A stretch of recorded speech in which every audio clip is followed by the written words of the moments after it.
Hi, everybody. Welcome back to another episode of Off-Broom on Mic. We know it has been a while, but it's been a while because we are getting ready for Nationals. And we're back. Hi, my name is Andres. I'm joined by Ryan. And we have a great guest here as well. We have Cleo Brooks, beater for BU. And yeah, Nationals episode. Nationals. Pretty exciting. Everybody looking forward to it overall. Yes. Yeah, not playing in the cold. It's going to be fun. Potentially rain.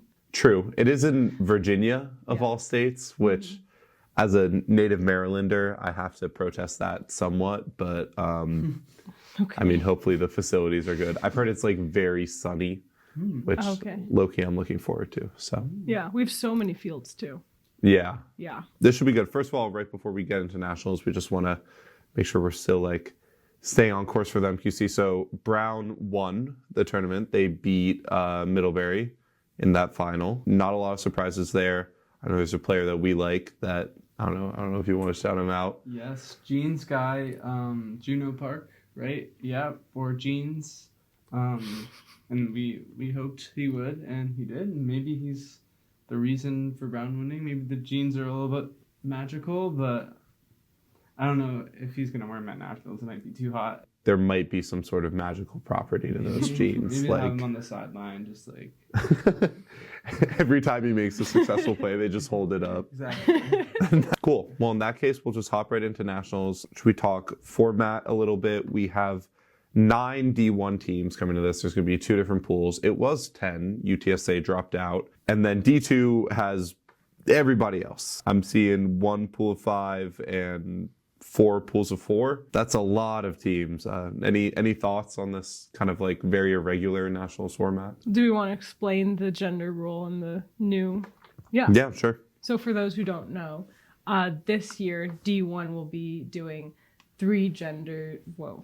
maximum of 3 players of the same gender on the field at one time. D2 will be maximum of 4 players of the same gender on the field at one time. Because of this, it sort of has ruffled some feathers, I would say, at least in the discourse online and in where teams think that they can perform best. So Blue Jays has chosen to do D2 rather than D1, which they, I believe, qualified for. Same for Middlebury.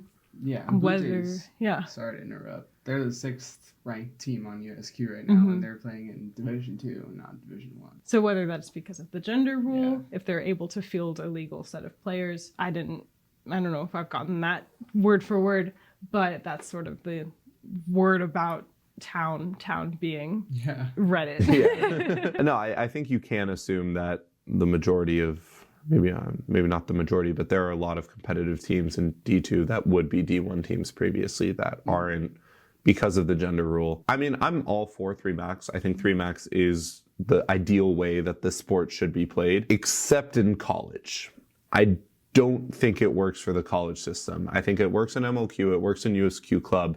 But when you think about what the college scene does for Quadball, having a college scene is this is how programs start. This is how the club scene exists. This is how the professional scene exists. We've seen a pretty drastic decrease in the amount of teams that have existed. I know a bunch of different teams folded. And again, obviously, you're always going to have some teams fold. But I do think a large part of it is just because a lot of teams aren't able to play 3 max. Yeah. And if you want to keep promoting the sport and having more teams coming in, it's already hard enough to find non-male players as it is, but forcing them to play much earlier on, that's not healthy for them. That's not healthy for team environments. I mean, if I'm just getting thrusted into this very confusing sport and I'm being told I have to play 25, 30 minutes a game, that doesn't sound appealing to me. And it might be your first sport that you've ever played. Yeah. Yeah. It was my first sport that I basically ever played. I disagree and I agree.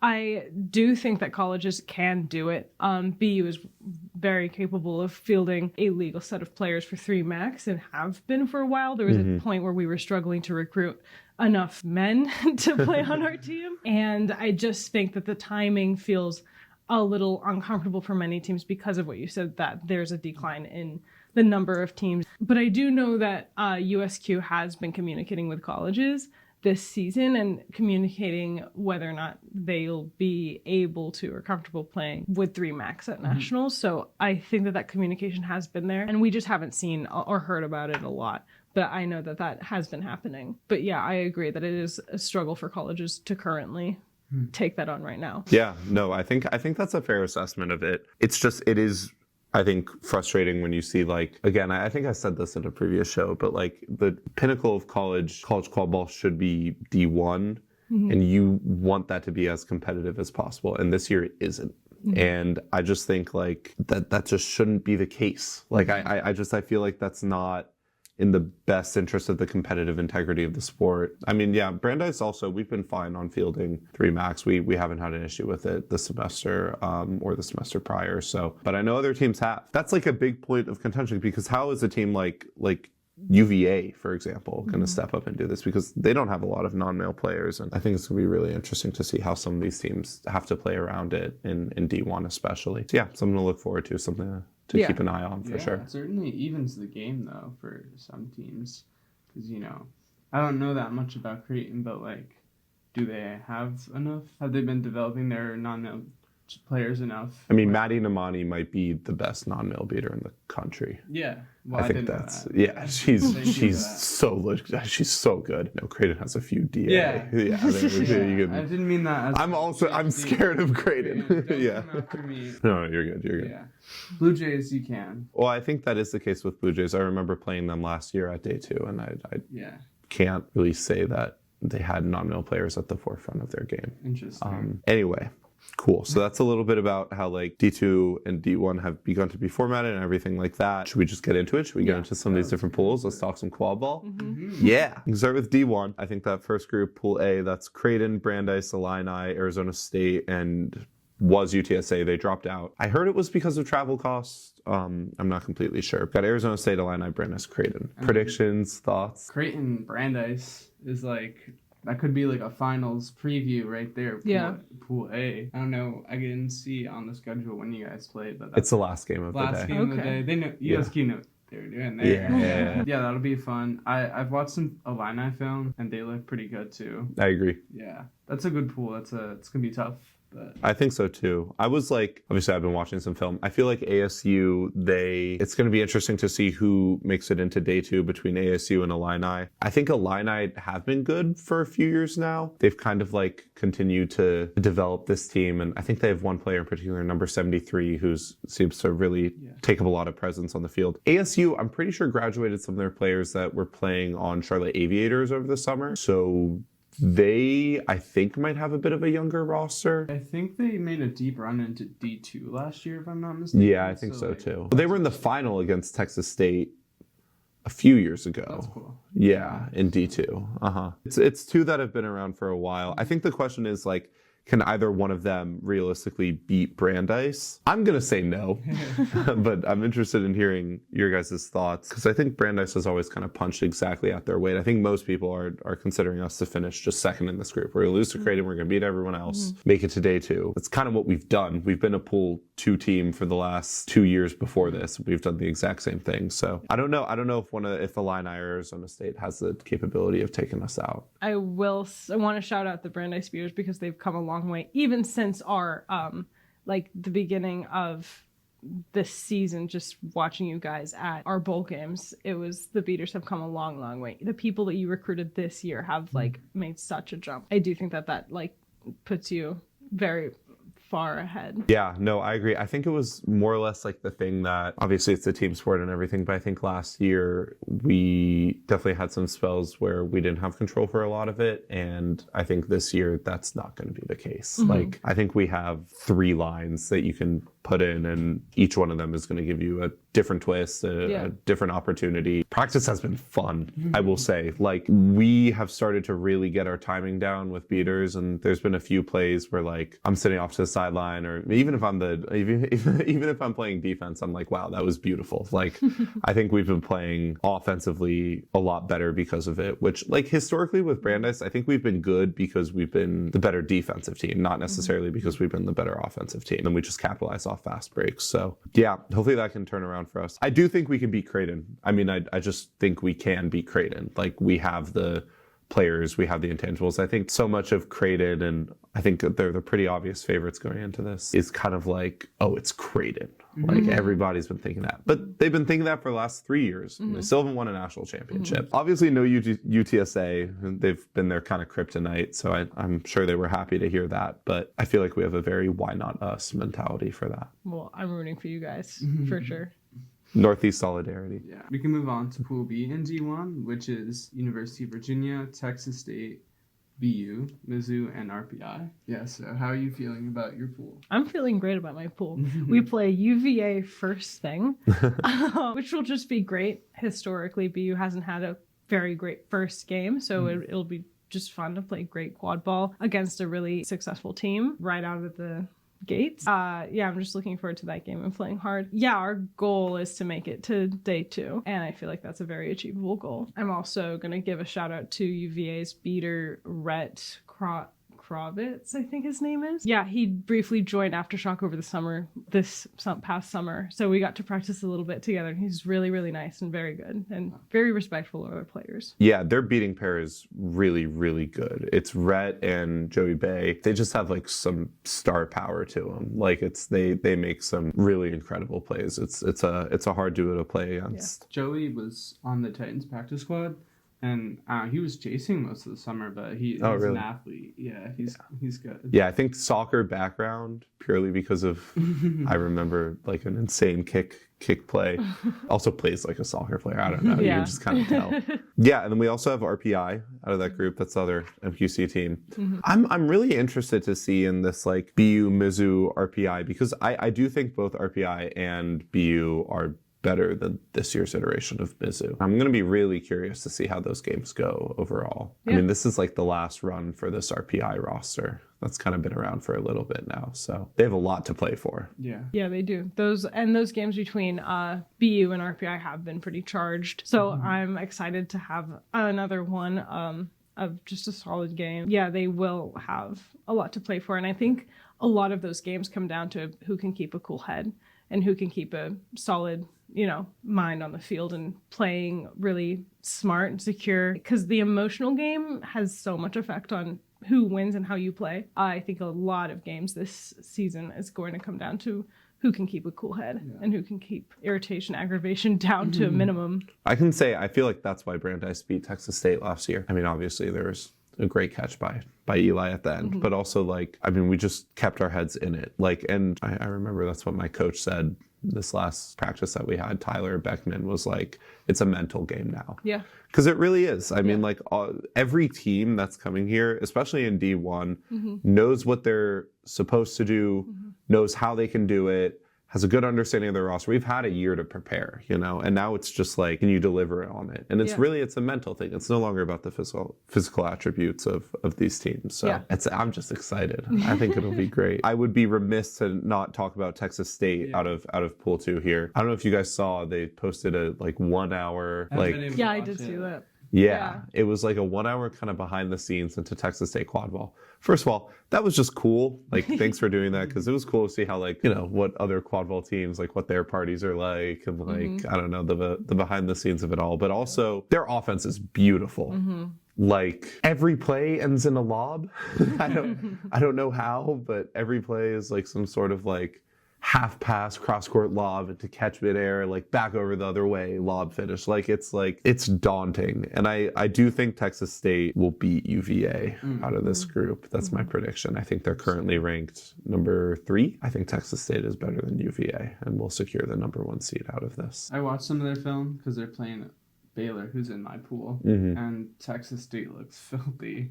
I'm glad we don't have to play them. I'm glad they're up in D1, but yeah, they're firing on all cylinders. Yeah, David Avila's beating, which when you have like arguably the second best chaser in the country beating, I feel like you got to be doing something right. Like, everyone's a threat on their roster. Like, everyone can play. I do think their beating is maybe a little bit lacking compared to their chasing. Their chasing seems a little stronger, so I think that's something to keep an eye out for. But yeah, I think if there's a team that's going to beat Creighton on day 2, I think it's Texas State. I guess I didn't look at the film as closely as I thought, because I would put my money on UVA probably. I think UVA can do it too. I mean, I really think this top 4 of Brandeis, Creighton, UVA, Texas State is like, it's just going to come down to, I don't know who wants it more. Like, I think it all goes out the window. I don't know. Yeah. Okay. So some goals for these teams. I think we can maybe start off with RPI here. I'm looking for them to make it to day 2, because I don't think, like, realistically their goal should be beating Texas State or UVA on day 1. I think it should be playing in a day 2 game, likely against Brandeis, but having that opportunity to play on D2 should really be what they're fighting for here, and then seeing what they can do after that. Yeah, I think for them a goal would be like playing together cohesively as a team, because if they can do that, they can win a few games. I was And gonna if say they that. can't like get it together at regionals, they seem together, but some games in MQC, like regular season, they look like they didn't have it all together.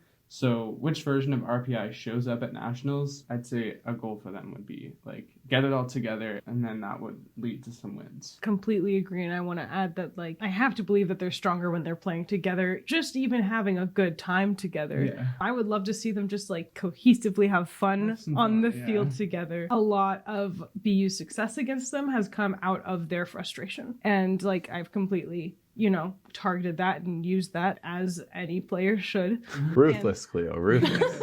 No, I think part of playing the game is playing what is my opponent thinking and how can I use that to my advantage. And that's part of how everyone should play. Yeah. But Sometimes it's a chess match. I do want to see RPI have fun together as a singular team. And I think that would help their playing a lot. I agree. I totally agree. Great points. BU, what are some goals you have for this, Cleo? Win the entire thing. Take it home. Show them who we are. That's the right mentality, Right? I think. Yeah, I feel like BU, it was a huge goal of ours to make it to D1, not D2 this year for nationals. And we achieved that. That was fantastic. And that was an amazing experience at regionals to do that. And I do want to make a statement. We've come so far since 3 years ago. We're a completely different team since my freshman year. And I just think that I want to put us on the map, and I want to put our name, like, make it more solidified. Like, that's someone to look out for. And that's a team who will really, like, bring in the bark. That's our spiritual goal. And our, like, realistic goal is to make it to day 2, make it to bracket play. I like it. I like that, yeah. I have a little goal for BU Yeah. that I want to shout out, because I think one of the more, unknowns on this roster is the seeking a little bit. Yeah. Like, I'm really curious to see what seeking will look like. I think obviously Martin is a fantastic defensive seeker, and I think Daniel said it on a previous one, like, defensive seeking never gets enough credit. And then you also have Prim, who's definitely started to improve a lot and has, like, the physical attributes to be a good seeker at this level. For me, I want to see BU either the other team doesn't catch or BU catches. Yeah. Like, either it's great defensive seeking and BU, like, runs the floor with that, or, like, realistically, it would be Prim. Like, Prim goes in and gets, like, that first catch on the board. I think that'd be really cool. Yeah, I'd say for BU, one of my goals would be some, like, not to, like, make a pun, but some goals for the non-male chasers, because, I'd say most of your goals are scored by your male chasers, like Zach or Evan. Yeah, sorry. I would want to see more, like, ball movement and some more shots and some more, like, assists from your male chasers to your non-male chasers, and have them, like, score more. Because I think they can. Yeah, more opportunities for them. Yeah, the seeking is a really interesting point too, because I feel like seeking at regionals felt strange, because if we had a better snitch or going against a better seeker in any of those games that we won, it may have been a different story. So I think seeking at regionals felt strange, and I'm curious to see how it's going to play out at nationals. Yeah, I'm not going to take that personally, because I did flag run a game against you guys where Which you one? didn't catch. It was the BU Rutgers, which you Yeah, won. well, because our seekers are sort of at similar levels in that game. Yeah, that's true. That's- Martin had a defensive masterclass. But if it was like Martin versus Eli seeking or Ad Ojo seeking, Yeah. then it would be a little, I don't know, more of a struggle. Yeah, okay, that's BU. Finally, let's just do Brandeis here. Fun fact, Brandeis has never won a game on day 2 of nationals.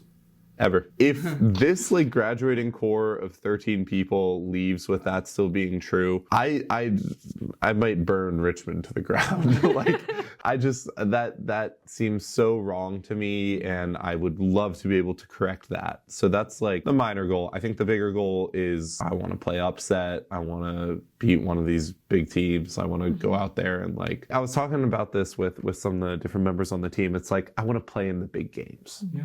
Like, I want to play in the games where you've got like half or everybody that's there and they're watching, and they're watching you play, they're watching your team play, they're watching what you've worked on the entire year tirelessly. Like, we need that. Like, we've been wanting it and needing it. We've been talking about it, and it's just like, if not now, never. Like, this is a year a little bit. That's my goal.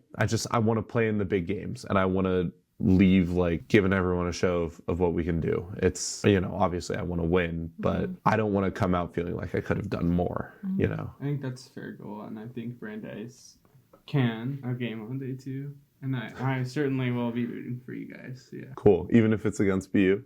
Yeah. Which it will be.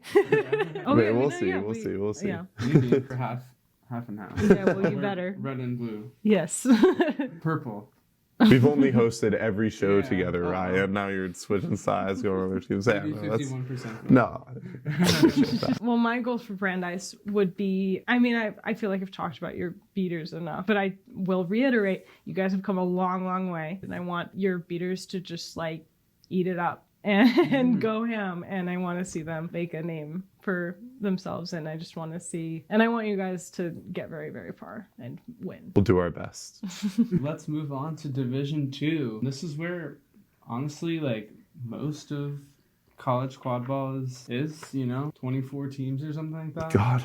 Split up into 5 pools. Got a lot of MQC representation too, so explain how Division 2 works, because the pools are, there's a lot of things changing. The first 2 pools, Pool C and D, everybody makes it to the bracket. Those are the top teams in D2, and then the rest of the pools, Pool E, the top 2 teams in the pool move on to the bracket, and then Pool F and G, only the top team in the pool moves on to the bracket. Pool 1, pool of death, easily. Yeah. Oh my God. It's Blue Jays, Rutgers, Sam Houston State, and Harvard. I mean, wow. That's like, first of all, I think Harvard isn't the best team in D2 in the Northeast, and putting them in this group is like just tough, because I think Rutgers is going to go out there and play really well. I think Blue Jays should be the favorite for all of D2, and SHSU has been a D1 team for the last few years running, and I know enough about SHSU, shout out playing on LATAM, that like that's a bunch of dogs, and they're going to be real physical, and I don't know if Harvard is ready for that level of physicality. I think they are.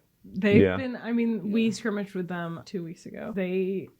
They're pretty physical, and Jess Lee is back and will be playing. She's cleared to play, and she's playing, and it is not like Jess Lee post-op 4 months off. Like, that's Jess Lee. She's definitely back, and it did not feel any different than before. Is that just like instantly the best beater in D2? Yeah. Yeah. It's a championship winning beater in D2. Yeah, it is. We got in the Pool D, which is Middlebury, Michigan State, Brown, and UCLA. Slightly less depth, but still kind of a cooler depth. No, I think so too. I Yeah. think so too. Especially Brown, Middlebury. That'll be a fun matchup at nationals. Yeah, Michigan State has quietly been like Yeah. a team that has had some focus on it. Same with UCLA. UCLA last year made the final for D2. Yeah. So, I mean, yeah, this isn't easy in any way. And Middlebury and Brown knocked off Rutgers, and Middlebury got a D1 bid. So that'll be an exciting pool. That'll be a really exciting it'll watch. be. Yeah, I'm excited to see Brown and UCLA go at it. I'm a big fan of the UCLA coaches because I played with them over the summer, and shout out Mandy and Valet. I'm just excited for that game because I think that team, they knocked us out last year, I believe, in the bracket play, and yeah, I just like to see what they're up to. It's hard to find footage of West Coast teams. Well, actually, they've been playing like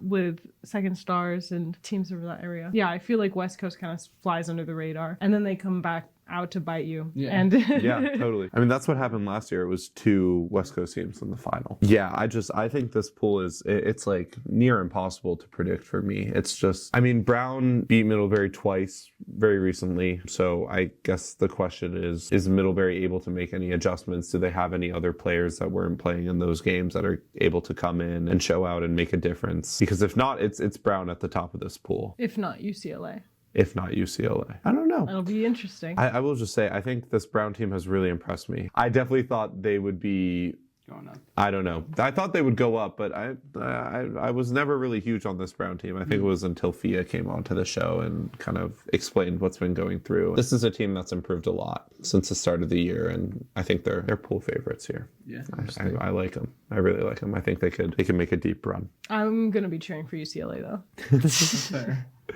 Completely valid. All right, we'll keep going. Michigan, Emerson, James Madison, Vermont, Baylor. That's the only pool of 5. That's my group. Been watching a lot of film. Seems like Emerson and Michigan are the 2 teams that are going to be like at the top of this pool. 2 teams out of Pool E, and I think it'll be Michigan and Emerson. Yeah, Michigan looks very strong. I watched a few of their games at regionals against Minnesota. They looked good. Even against Blue Jays, they didn't look perfect, but they showed some fight. We've seen UVM. Yeah, I think it's up to UVM to take on Michigan here because I don't see JMU or Baylor doing it. I think 2 teams that have looked a little bit underwhelming. I think JMU dropped out of regionals, if I remember correctly. So they weren't at regionals. Okay. So I don't have high expectations for them. But I think this Vermont team, if anyone's going to pose a threat to Michigan and make that kind of bracket play, I think it'll be Vermont. They're going to have to overcome some stuff to do it. And I think the first thing they're going to have to overcome is coaching. Like, they don't have coaching. Yeah. And how are they going to be able to tactically analyze these games, especially without Jack Maldivere? It's a really tough hurdle. I mean, I think they have the physical capabilities to do it, though. And I haven't seen a lot out of Michigan. Like, I haven't really watched any Michigan film or anything like that. They do have 2 players who played on the Detroit Innovators, Ashton Glenn and Nick Love, I believe. Got it. And they're coached by Ryan Sue, who's US and also player. like a really good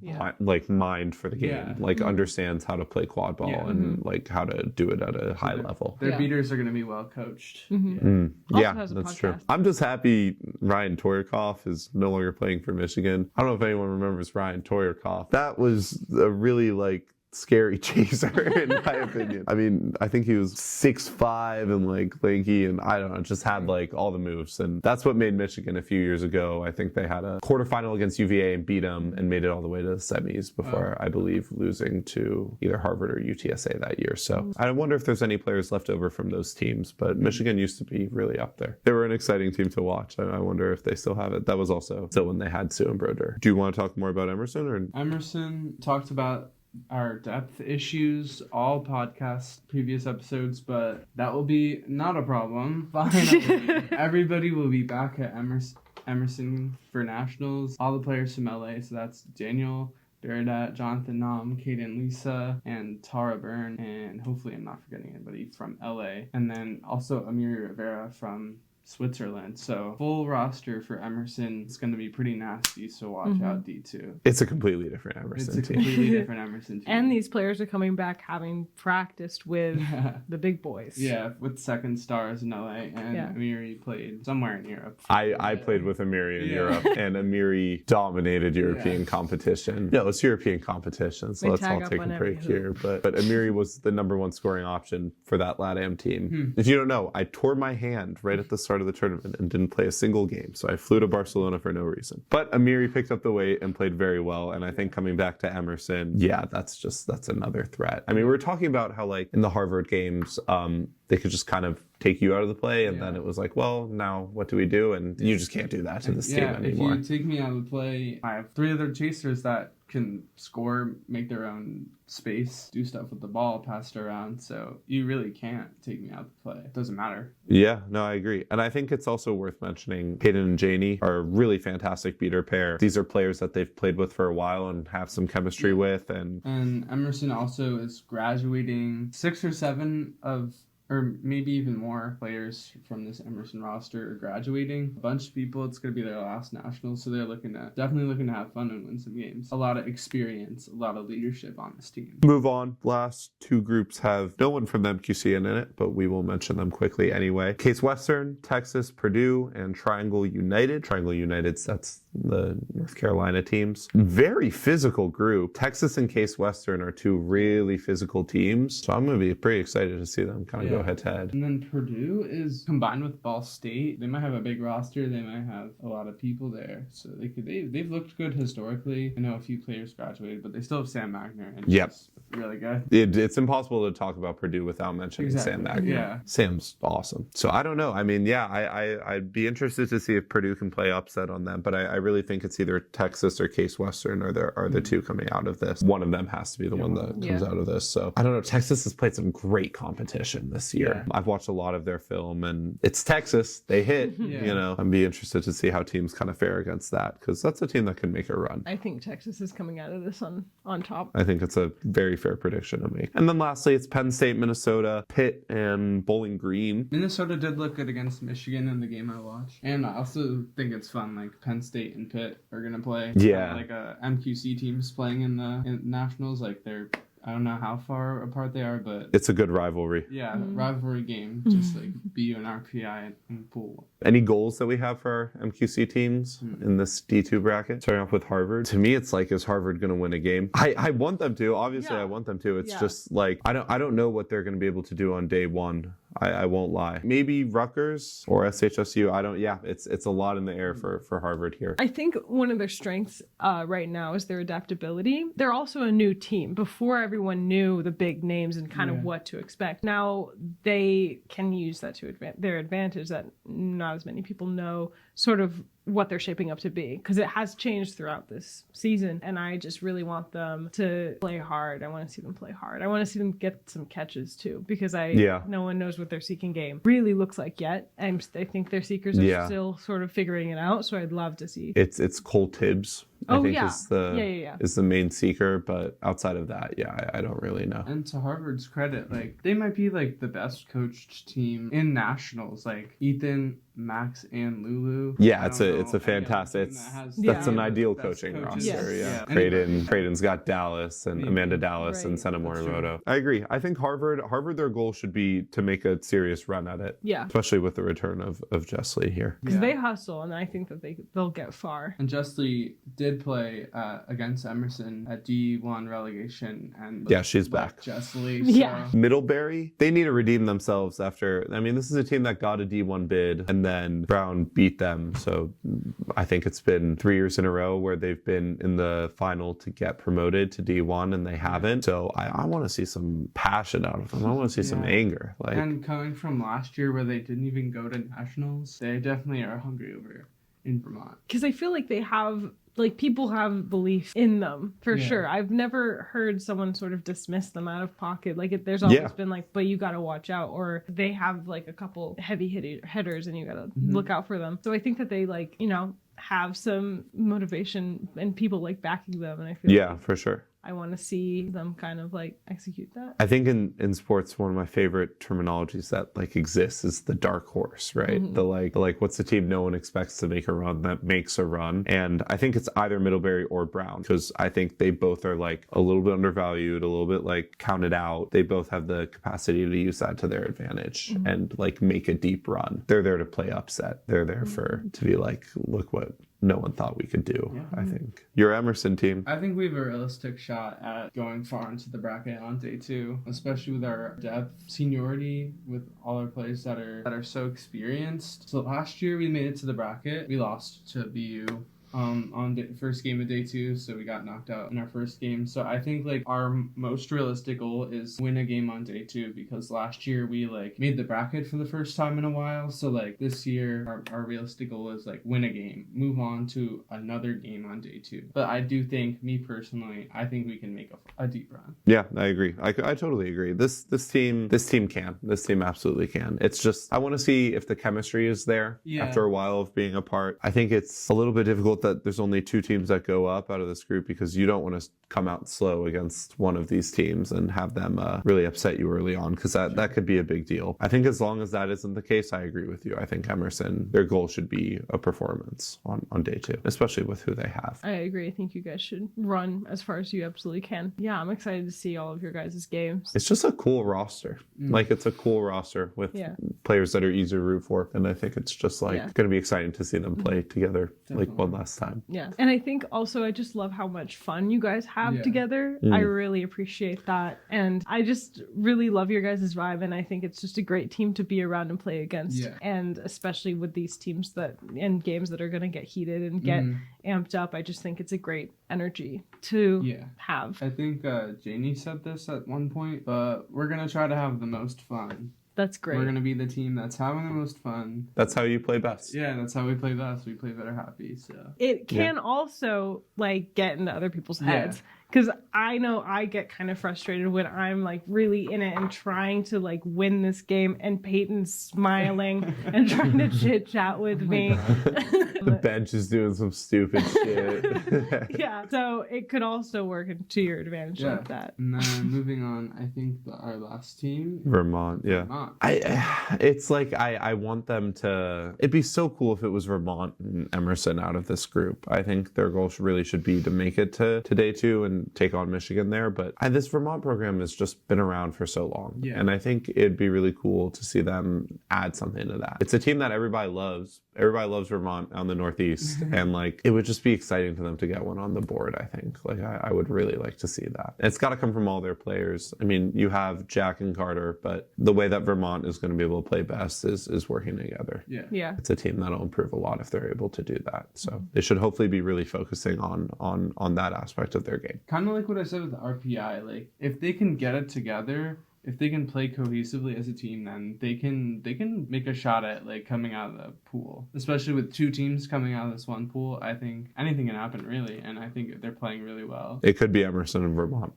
Yeah. So we're gonna move on to some takes. I think we've done this before. We're gonna do a blue, yellow, red. Blue card would be like a mild, maybe easy take. Yellow is kind of in the middle, and then red card take is like spicy. It might be a little controversial. You want to hop in? I can do it. Last time we did this, I got a few correct, a few incorrect. I was rather chewed out for my UVA take. It's okay. I got some right. For blue card, I have Blue Jays win D2. It's the number 6 team in the country, and they almost beat Creighton. Blue Jays should win D2, and it's really theirs to lose. However, with that being said, my yellow card take is that Creighton loses before the finals on day 2. And then also, as like a subset of that, it means Texas State wins nationals. I mean, Creighton's not made a final, and they've had rosters that have had this much hype, if not more, going into nationals every single year. I think we've talked about it's been a mental thing, and I don't think they've proven that mentally they have it, that they are mentally there to win a tournament like this or a national tournament like this. I'm not trying to harp on them or anything, but they have to go out there and prove it. And I think my yellow card take is that they don't, and then Texas State is going to win. My red card take is that the tournament is run on time with no stoppages. It is supposed to thunder as of right now, as of recording on Saturday. So this might not even be something that USQ can control, but it would be really cool if this tournament was run on time with no stoppages. That would make me really happy. My takes for my blue card is I think Brandeis goes to the finals. I think they're such a well-oiled machine. I think it's going to be so tough to beat them. Like you said, Texas State could make a deep run. Maybe Creighton can't get to the finals like they haven't done in the past. We'll see. But I do think Brandeis is that team, and I think they're that good. My yellow card is I think I'm going to stick to MQC. I think multiple MQC teams in both D1 and D2, like, combined make Final Fours, so like Brandeis, or it could be a Middlebury or Browner and Emerson. Like, I think there's gonna be multiple teams across D1 and D2 that from the MQC that make Final Fours. My red card is like super red. It probably won't happen. We're gonna have a big upset at nationals. Emerson is gonna beat Blue Jays. I think it's gonna happen. If you're a Blue Jays player watching this, like, you should be shaking in your boots. You should be worried about playing Emerson because we're gonna beat you. I said that on the Reddit when when we were supposed to be in the pool together, I said Emerson clears Blue Jays. Easy peasy, those are my words. I was told not to say anything more on Reddit. This is not Reddit. This is YouTube. But I think Emerson is going to shock the Quadball world and beat Blue Jays. Spicy. Spicy, yeah. I love it. My blue card was also Blue Jays takes D2. Now, everything you said. My yellow card is that someone gets ejected from D1 finals. Ooh.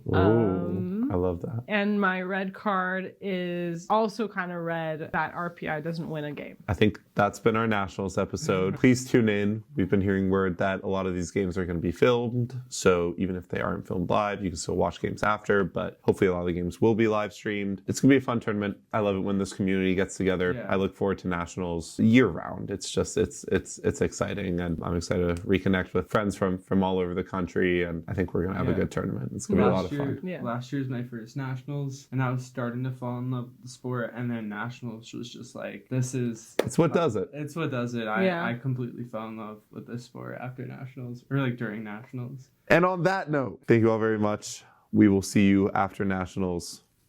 Peace.